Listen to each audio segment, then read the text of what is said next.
Hey, how's it going? My name is Key Clark, and thank you for tuning in to OpenPair. This is going to be a study session. I have moved over from Twitch to YouTube because I want to be able to save my videos so that I can watch them and so that you can also come back and watch them again.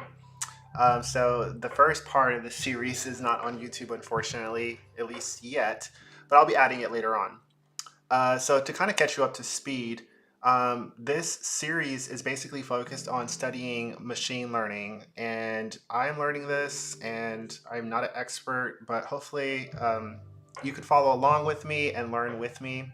Um, you know, I'm just trying to figure it out, just like everyone else. So basically, what we're doing today is we're working through a lab that is from a Coursera course that is all about machine learning, the essentials. This particular module for this course is focused on supervised machine learning. And as you can see here, I have a lot of notes, and I'm just going to quickly go through what the squared error cost function is, what it's used for, and then we'll be working in the lab here, at least for this first part, to kind of get started, and then we might have to come back for a second part. So without further ado, let's go ahead and get started. So just to kind of like back up a little bit and explain, the linear regression model basically is a way of making a prediction on a data set. As you can see here, these little red X's, I'll make it larger for you. These little red X's on these graphs here, these represent data points from a set of data that's used to train this algorithm. And this blue line here represents a linear regression line. This linear regression line is basically a simple slope that has a y-intercept. And between those two things, it attempts to create a line that best represents this data. As you can see here, these scatter points for this data, for this plot, they're not necessarily in a straight line. So there's going to be a degree of error with the linear regression line. And the whole point of today's like little study session for this cost function is to basically figure out how do we calculate the accuracy of this linear regression line. And the reason why this is important is because when you have a linear regression line, you have to have a method of determining what your weight and what your bias should be in order to best reflect the actual data set you have. There is a programmatic sort of algorithm for that called the gradient descent that can more or less do it for you, but the point of this study session is to kind of work through this manually. So that's what we're going to do. And drink some coffee because it's like it's either late or early, depends on your opinion, but it's 4:30 a.m. Okay, so basically the linear regression function is the weight times the x input plus the bias. And this is the function that you basically run whenever you're trying to make a prediction on an x input. And basically, whatever value you get from this is going to be considered your y hat, which can also be called your target.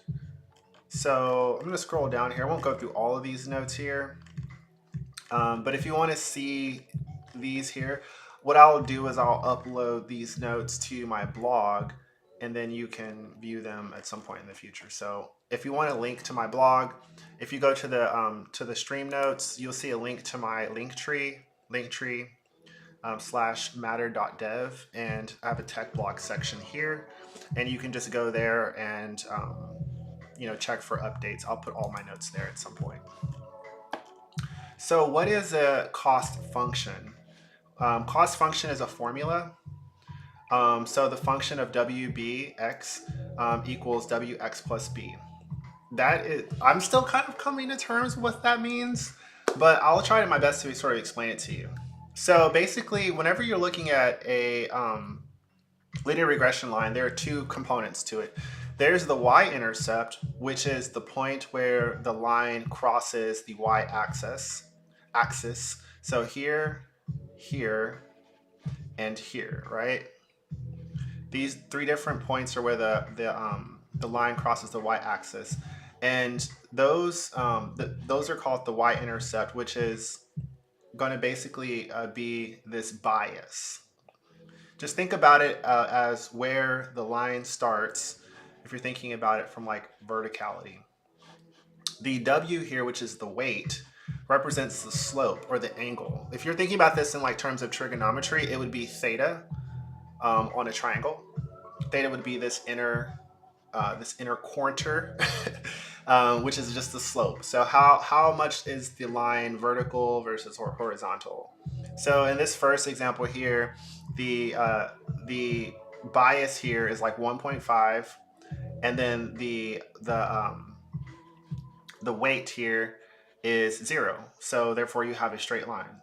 Here the bias is 0 and the weight is 0.5. What 0.5 here basically equates to for the slope is for every 1 unit you move over, you're moving up 0.5 units. Just think about it like that. That's how you describe slope. So when you're at 1, your point here would be like 0.5. When you're at 2, your point would be 1. When you're at 3, your intersection here would be 1.5. So for every 1 unit over, you go 0.5 up, and that's how you basically can think about the slope of a line, which is this weight. So weight and bias. And similarly here, the y-intercept for this graph here, for this plot here rather, is 1, and the weight is 0.5. So these two plots here have the same weight, have the same slope, but they have different biases, different y-intercepts. So therefore, this second plot here starts with a y-intercept of 1. So basically, like I said before, the slope in trig is the angle of the hypotenuse, aka theta. If your weight is 0, the line will be completely horizontal at the y-intercept of b. And these are basically your linear regression formulas. Linear regression formula is going to be your weight times whatever your x input is. X input, I would think about that as like when you're running your model and you have a piece of data, like an input that you want to run your model against in order to get an answer, which is going to be your y, which will be your y basically here. What you're trying to do is you're trying to get a set of coordinates basically. Your x is your initial input, which is always going to be along the x-axis, and then your y is going to be the function of your weight times your input plus your bias, which is going to give you a position vertically here. And between your x and your y-axis, you're going to get some point in this general region, right? Or in this area. So your function is this here. Whoops. This is the function that describes the linear regression. Another way to describe the model, not necessarily the function in relationship to the input, the model is this here. The model is represented by the y hat instead of a regular y. That's something I talk about in my previous stream. So if you want to know more about that, just go check that out. It's on my Twitch. My Twitch is Matter Streams. So so basically when you're I can open up this other thing here and just kind of show you the problem and the reason why this matters. So as you can see here, let me reset this actually. It's 100. And then you can kind of see why this matters. Run all. Okay, so as you can see here, this is a very simple set of data. I just have like the size of a house, for example, in relationship to the price, and basically we're trying to create a linear regression line that can help us to model out a prediction on how expensive a house is based on the square footage, right? Square footage would be our x input in our training data. This is a linear regression line here where the weight is set to 100 and the bias is also set to 100. Um, and 100 on this is basically the same as 1 because our chart goes in increments of hundreds as opposed to like or units of 1. So the problem that we have here is that we have a linear regression line, but this linear regression line does not reflect our actual data. So if we were to try to like run this model against something, it wouldn't be very useful because this linear regression line is there's so much error in it. The way that you can think about the error of a linear regression line is for every position along the x-axis, how closely does this linear regression line reflect whatever data point is at that x-axis? So for example here, our linear regression line at the position of 1 along the x-axis has a y-intercept of 200, right? And then at position 2.0, the x-axis has a y-intercept of, it looks like 300, right? This is like not accurate. What we really want, and this is a very simple data set, what we really want is for this this line to basically connect these two points, scatter points. If we had a bunch of data, it might actually look more something like this, right? Or you could have like way more points, and it could look something like this, right? And so if you were to draw a straight line through here, the problem is like you could try to manually just like toggle this and like work with the parameters until you just kind of come up with something. But there has to be like a way to do this so that you don't have to do this manually, and also so you can more definitively and objectively determine if your regression line is actually on point. And so that's where the cross function comes in. The cross function is basically going to help us figure out what do we set this weight and this bias to. Well, okay, let me back up. The cost function is basically going to help us to determine if our weight and our bias is the best for this. And I'll explain like how that gets measured. But then the descent gradient, which is what I mentioned earlier, is the algorithm that tells us what to set the weight and the bias to. So there's kind of two things going on here. There's if it's the best regression line, and then what the regression line should be. Those are two separate problems. And we're going to talk about the first one in today's little study session. Okay, so the question here is like, what is the squared cost error function really doing?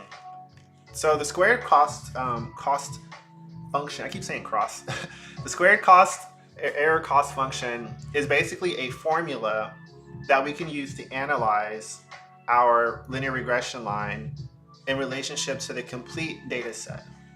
Our data set is represented by a collection of X and Y. What is it called? It's called like an X and Y coordinates, like a vector, I guess that's the word for it. So we can have like an array of vectors, and each of the items in this array, an X and a Y coordinate, that's what we use to train our model. The X is the input, and the Y, or the Y hat rather, is our output. Our output that is trained in relationship to our input. With the squared error cost function, we're going to take the expected, so this Y hat here, we're going to take our Y that we get from the trained data, and we're going to compare it to what we get when we actually use our model with the same X input. So there's going to be basically a difference between what we have in our model versus what we actually get. I think I have an example of that somewhere in here. Okay, I guess the best way to think about it is like this. You see how this blue line is like diagonal here? This is our regression line, and you see how it doesn't actually match up exactly with our points, but there's like no way that it could because we have these points that are not all like aligned perfectly. So if you were to think about like where this X is on the Y axis and the X axis, where this like little scatter point is, think about like the distance the vertical distance from the same x position on this line to where this scatter point is.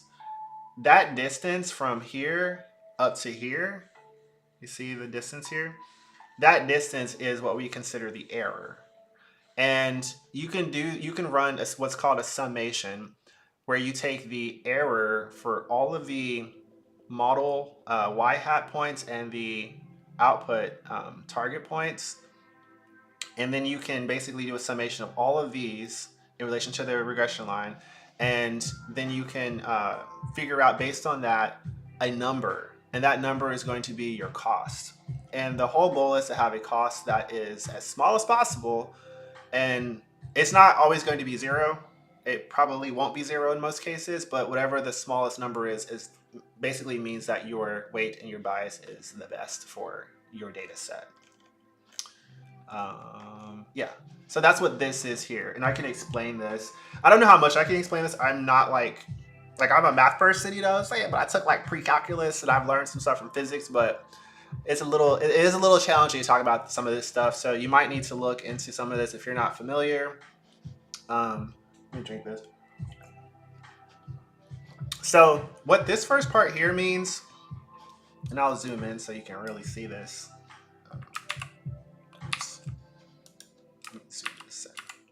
So you see where it says J parentheses W comma B? Basically, this is like a mathematical notation. This is all mathematical notation. But this is a mathematical notation that basically says the cost function when the parameters are whatever they are. So W and B is considered, they're the parameters, or otherwise they are called the coefficients. They're the variables that can change in relationship to your input, your X input. So this is just a shorthand way of saying the cost function, considering the parameters that you're passing in. I'm going to come back to this second part. I think it'll be easier to actually explain it this way, kind of going through my notes here. So cost function. So as I was saying before, when you're looking at your chart here, there's like this distance between a scatter point that represents an actual modeled data point from like that's trained, I guess. And there's this vertical distance here. This vertical distance can be described as y hat minus y. When you do y hat minus y, you're comparing your prediction, the actual prediction that is generated by your model, with the data set, with whatever is in the data set for that particular point. And you're going to get a number. That number can be positive or negative. And the difference between these two numbers is called your error. The most common cost function algorithm, I guess, what do you want to call it, is called the square cost function. And the way you do that is you take the difference between your for like your modeled output, and you square that, as opposed to just leaving it a regular, just like plain number. If you see here, there's these like eyes that kind of look like exponents.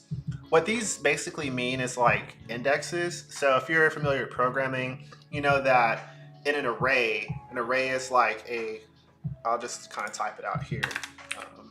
An array is something like this in programming. So, right?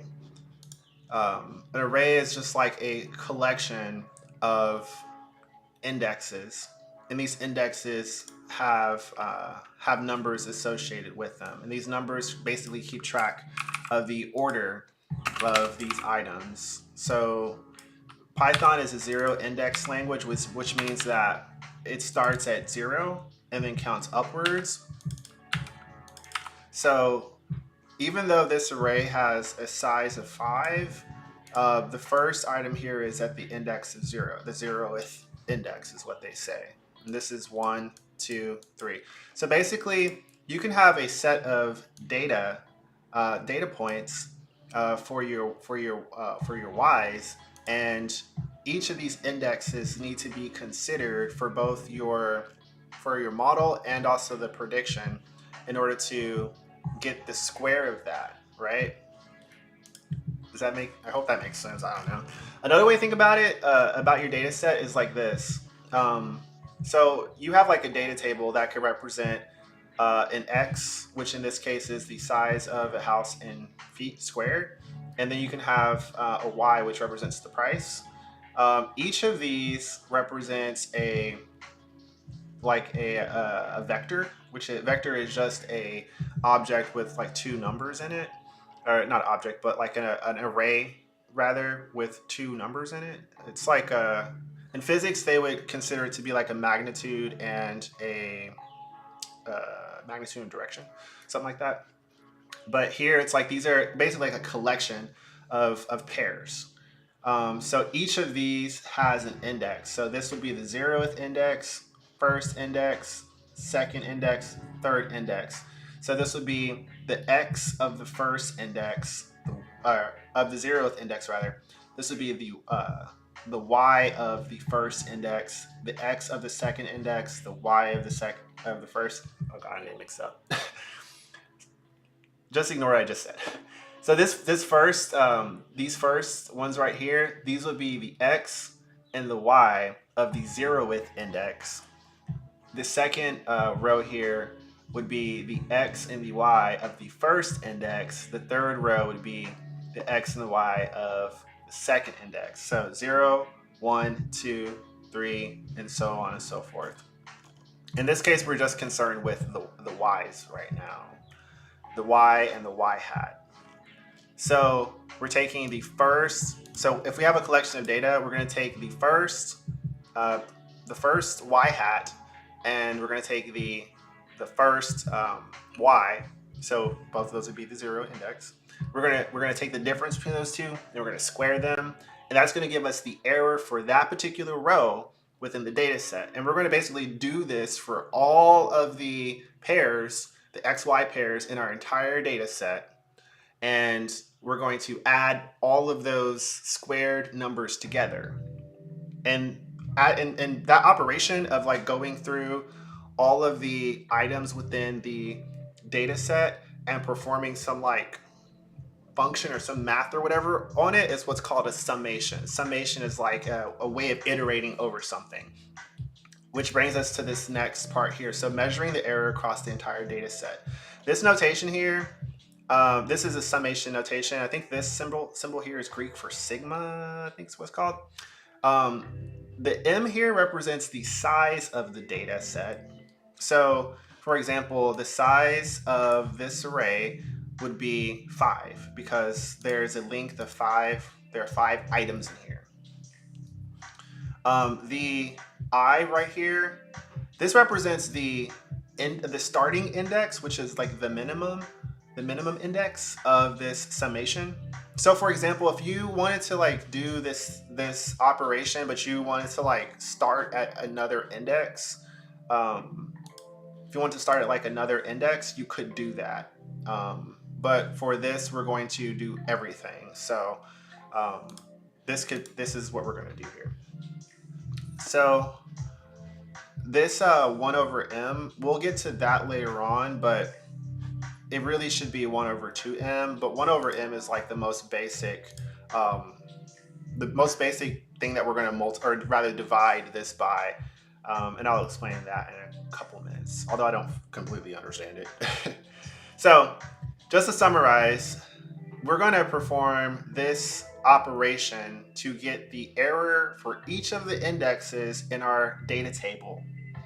And we're going to multiply that difference, or we're going to square that difference rather, and we're going to do that for each of the rows, and we're going to add them together, and then we're going to multiply them by 1 over m.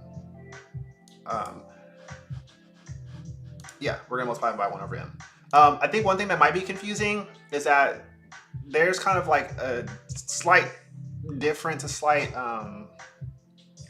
disconnect between like the math notation and the way that we talk about collections of data in like programming. So you see here it says I equals 1. In math, like real math, mathematics, like arithmetic or trig or whatever, like a group of indexes starts at one. But just remember that I equals one in math notation is the same thing as saying like the 0th index in Python. The reason why it's I equals one is because that's just like the most common way to index things, to start indexes in like mathematics. But in programming, it kind of varies on the language. Some languages are 0 indexed and some languages are indexed starting at one. And that's just going to depend on what language you're using. But Python is 0 index, so just consider this I equals one to be equivalent to I equals 0, or index of 0. And then the m is the size of the training set. Basically, this is the maximum. So when you see here this summation notation, this is saying that I'm starting at the first index of this set, and I'm going to do this operation here, this y hat I minus y hat or yi squared, and I'm going to do this all the way until I get to the maximum, to the last item within this data set. And this is going to be a number. In this case, it'll be 5. And then we're going to basically divide this by 5, or we're going to multiply it by 1 over 5. Same thing. So, whew, I need some coffee. This is intense. I'm surprised I can talk about all this stuff. I've just started. Okay, so I'm definitely going to have to do like multiple parts for this. So don't feel like you have to get all of this in the same session, because I'm not going to try to get all this in one stream session. Okay, so hopefully that makes sense. If you kind of have looked at this before, then this will probably make a lot more sense to you. This is definitely a heavy topic to learn just in one stream, but this is the formula, and I think I've at least attempted to explain what all of this means.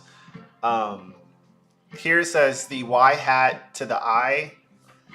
This I, like I said before, does not represent it's not like an exponent.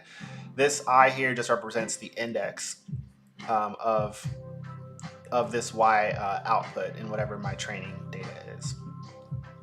The output of the model. So this index of the training, of the output from the training set, equals the output of the model. And the model here. This right here, basically this, you know how in like algebra, or maybe it's trig, you think of a function as being like f of x? Well, that's kind of what this represents here. This is f of x, basically considering the weight and the bias, where you take a specific index from the x of whatever row you're working on, the index of your data set. So this is like a function of x at a specific row, basically. Something else to know is that in machine learning, there are different cost functions for different applications. The squared error cost function, which is what we're talking about today, is the most common for all regression algorithms, but there are others. I don't know those others. I don't necessarily know like what they're used for, but I think that's one thing to note. There are others that you could use for different types of situations. So what is the squared error cost function really doing? That's a good question. It is fitting a straight line to your training data. So, let me show you here. Yeah, so it's basically fitting this blue line to match the scatter points that you might have worked out here. And in this case, I only have two scatter points, which is represented by this X train and this Y train. So 1 and 300, and then 2 and 500. Just as a side note, you see here that there's 200 and 300. Based on the weight and the bias that I have set for this particular plot, this 200 and this 500, these are basically the y-intercepts that I get whenever I pass in this 1.0 and this 2.0 into the model using this weight and this bias. So for example here, the way that you get this 200 is you can think about it like 1 times 100 plus 100. just a quick reminder. My cat is being friendly. You might hear my cat in the background, by the way.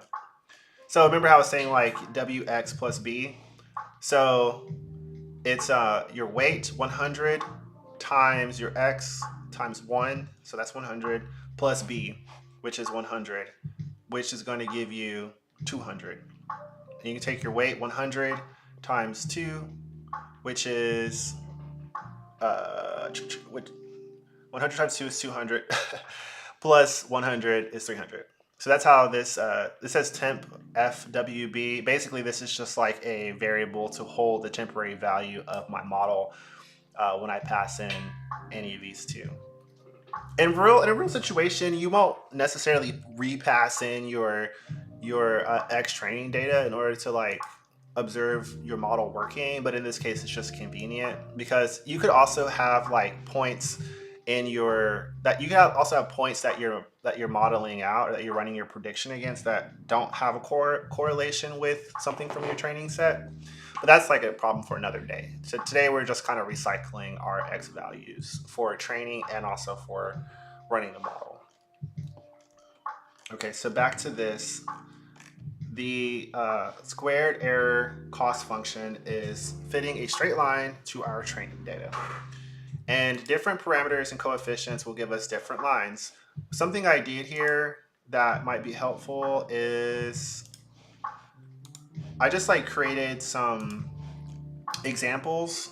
These are examples of how running a different weight and a different bias basically gives you different lines, regression lines. So as I was saying before, the W, the weight here represents the slope of your line, and the B represents the y-intercept. So here in this case, you have 0 and 100 with these, with this model and with these outputs, and you get a straight line.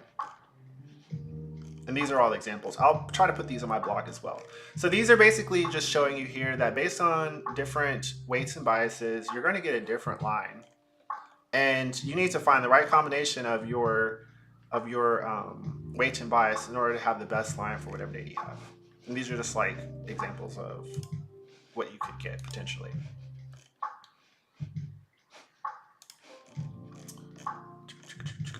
Okay. And let's see. The cost. Oh, I have it spelled wrong here. I always end up saying cross. It's cost function. The cost function, which is this J, it could be written as just J, but we do J with the parentheses WB because we're just showing that we're using both of these. You could actually do this assuming that either of these are like, well, you could assume that the weight is 1, in which case you don't even need to think about it because 1 times any number is going to be whatever that number is. Or you can just pretend that your bias is 0, in which case it's never going to have an effect because a number plus 0 is always going to be whatever that number was. So the shorthand of those you could leave out depending on if these are like going to be a 1 or a 0. So the J is really kind of the important thing here. The J represents the cost function. I don't know why they chose the letter J. That's a weird decision for me. This should be capitalized. By the way, if you're wondering how I'm typing out this math notation, sometimes you see me click and you see like this weird syntax here. This is called latex. It's a way to do math notation, and it can be embedded into Markdown. So that's what I have here. I'll probably go over some like tools and stuff later on. This app I'm using is called Obsidian. It has latex built into it as a note-taking thing. Okay, so here it says minimize J, minimize the cost function considering the weight and the bias.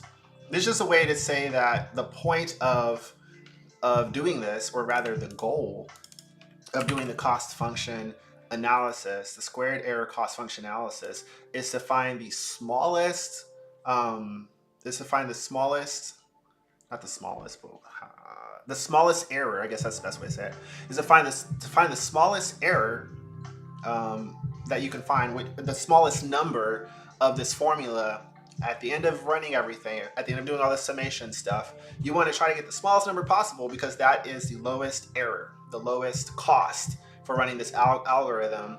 And basically what that means is that your prediction is going to be more accurate the lower the cost. So you want to minimize the cost whenever you're running these two parameters.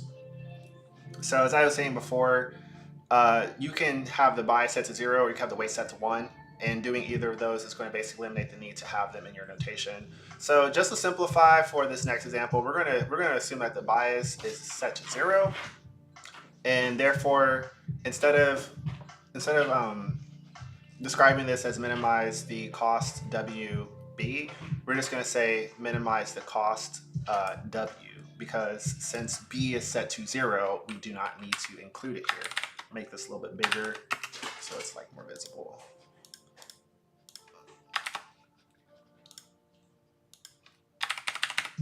Something I learned is that if you do 2 of these dollar signs, it actually center your notation, which I like to do.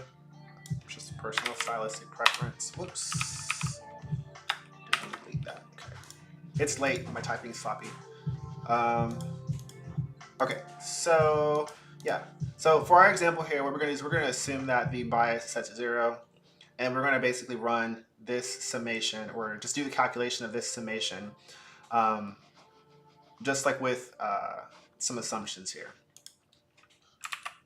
So in our example, we're going to take the function of x, considering the weight, assuming that the bias is 0, when the weight is 1, and the number of indexes in our data set is 3.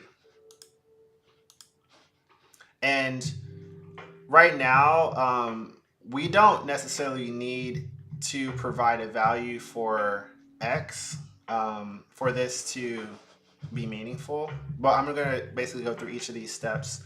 All of these lines here, by the way, these bullet points, I guess, these are all equal to one another. I just sort of broke these down into steps so that you can sort of follow along the logic here.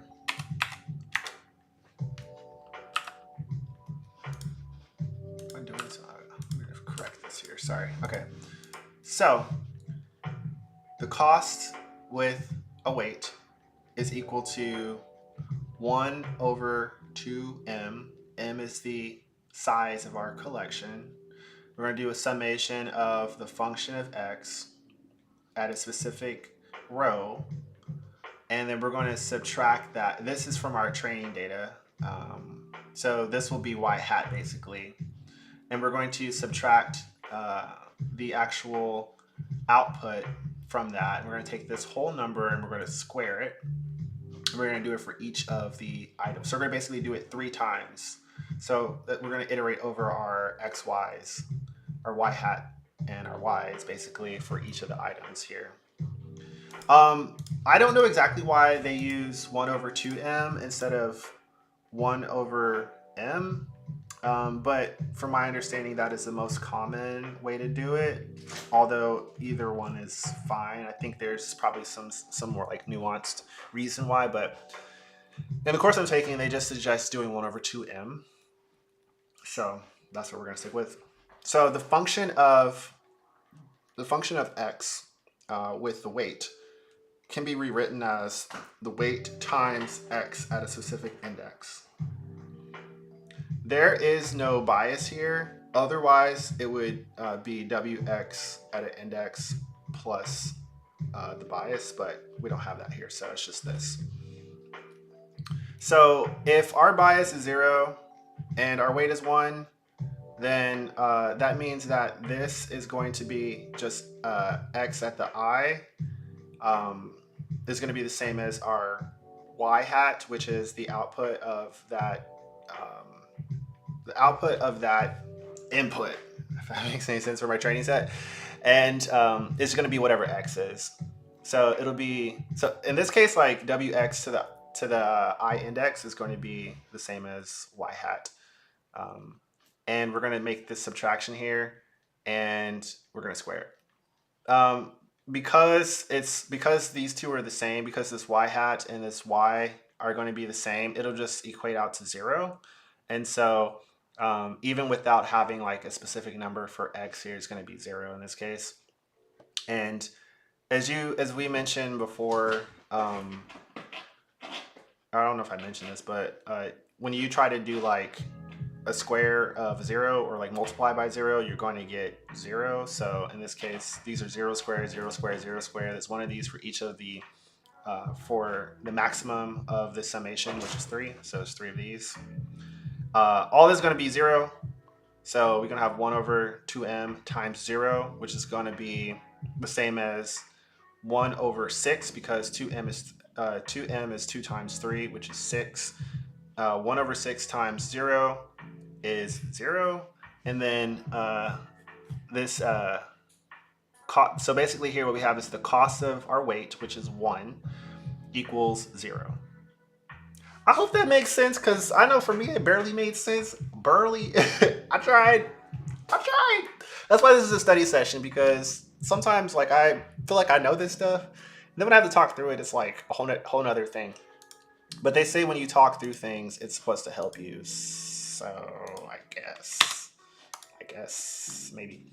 Okay, so just to kind of make a plain English explanation out of all this like ridiculousness here, the cost function takes the regression line and finds the summation of y hat at an index or at a row within our data set minus the y of a row. Back up. It's going to take the y hat at a row, which is basically the y of a row within our training set. So in our training set, we have x's and y's, input, and then like a actual output with our training set. That's like the actual correlation between x and y. And then we're going to subtract from that the value of a y, which is like some prediction that we're making. And we're gonna do the difference between those, and we're gonna like square it for each of the items in the training set. Basically, this means that we'll be getting a number that represents the difference between the model output and the actual output, which is the error. This value of the summation represents the total value of the squared error for each item in the set. So we're doing this for each item in the set. In this case, we're going to have three different numbers that we add together, which is the summation. We're going to get a single number, and then we're going to multiply that by this 1 over 2m. I don't know like what the name of this is, like when you put something before a summation. I don't know what that's called, but I'll have to figure that out, I guess. This same thing can be done if you were to actually have a value for your bias. The only difference in that situation is that instead of doing weight times the x at a specific row within our data set, you would do weight times x at that row plus whatever your bias is. So it's a slightly more complicated, and it's going to give you a different like graphical depiction too, and we'll get to that here in a second. So the question is, like, when you have this regression line or this regression line, how do you actually know that this regression line is the best for your data, especially when you have like a lot of things in your training set that you built your model on? How do you know that you have the best regression line so that whatever prediction you're making, given an input variable, is like the best? That's like really hard to do. The more data points you have. Just as a side note, what you're doing when you set your weight and your bias is you're just kind of think about it as like you're configuring your model so that when you remove the data set from existing, like if you were going to write some code that you wanted to provide so that you could pass a single number into it without having any idea of like what that number equates to with your model, that model is going to basically be a minimal way to figure out a prediction for whatever random number you might pick, right? And that number may not necessarily be reflected in the data set you have. So you need to configure your model so that no matter whatever you pass into it, it's going to give you an output, a prediction that is like the best that you can get. So that's what we're doing when we're setting the weight and the bias. We need to choose a weight. I don't have it here, but also a bias that has the smallest error. So the cost is the cost is the cost function. Blah, blah, blah. JW is the cost function that measures how big the squared errors are. The summed squared errors are. That's what it should say. Let me make this italics. I don't need these quotes there. So the goal of a good model is to make these errors as small as possible. Make sure your algorithm more reliable. So this is a graphical depiction of what a potential cost error for like a model might look like. It's going to have this bowl shape.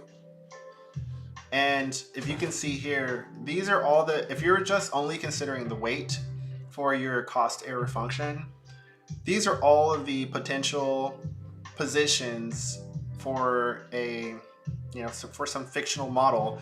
These are all of the potential values that you could have for your cost function related to your weight. And the goal is so you think about like this is the X and this is the Y. The X is whatever your weight is. So the goal is to pick the weight such that your X here, which is your actual cost, is as small as possible. So if this is like if there's like 0, 1, 2, 3, 4, or whatever, these would be like the numbers that you get whenever you perform this calculation. You want that number that you get after doing that summation squared times 1 over 2m. You want that number to be as small as possible in correlation to whatever weight that you're playing around with. And that's going to be at the lowest part of this bowl here. I think this is called a parabola. Parabola? Let me look that up.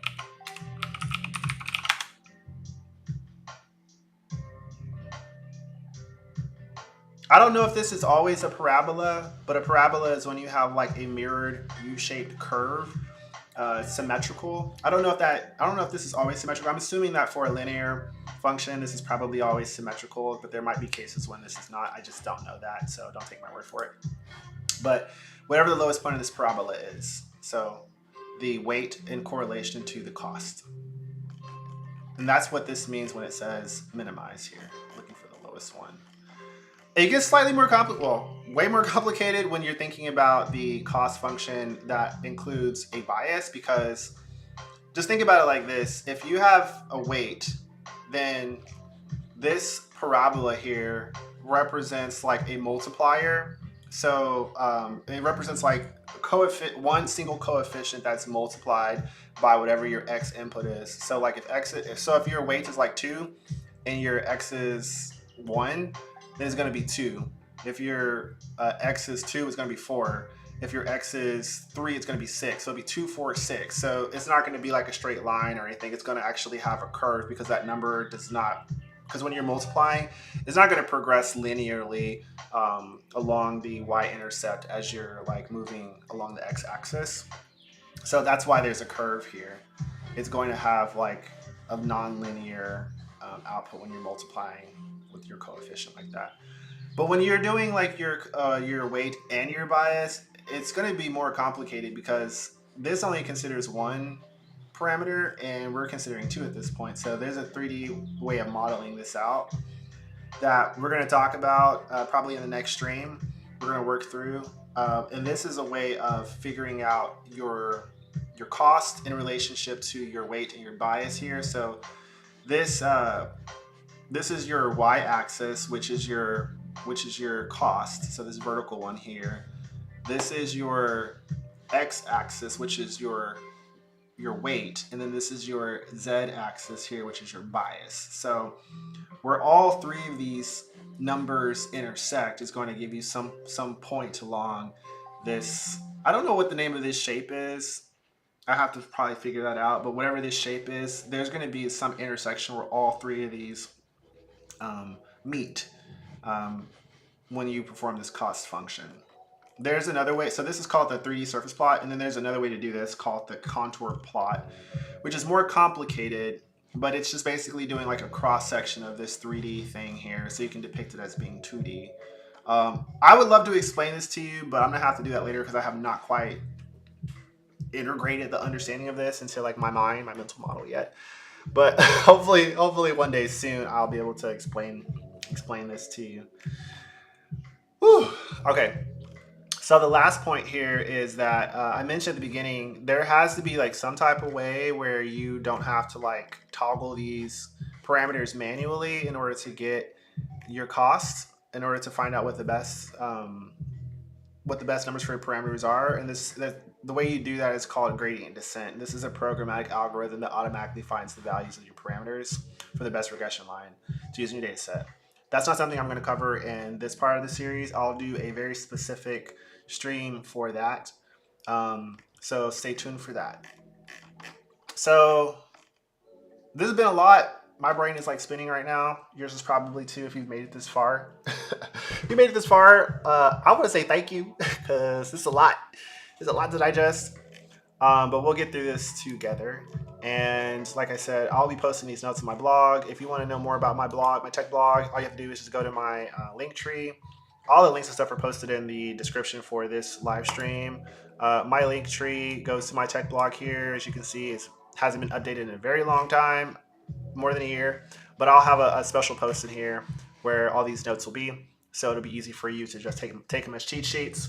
I also post these things occasionally on LinkedIn.com. If you come to my LinkedIn, which is just going to be linkedin.com/MaterDev, you'll be able to look at my, let me see here.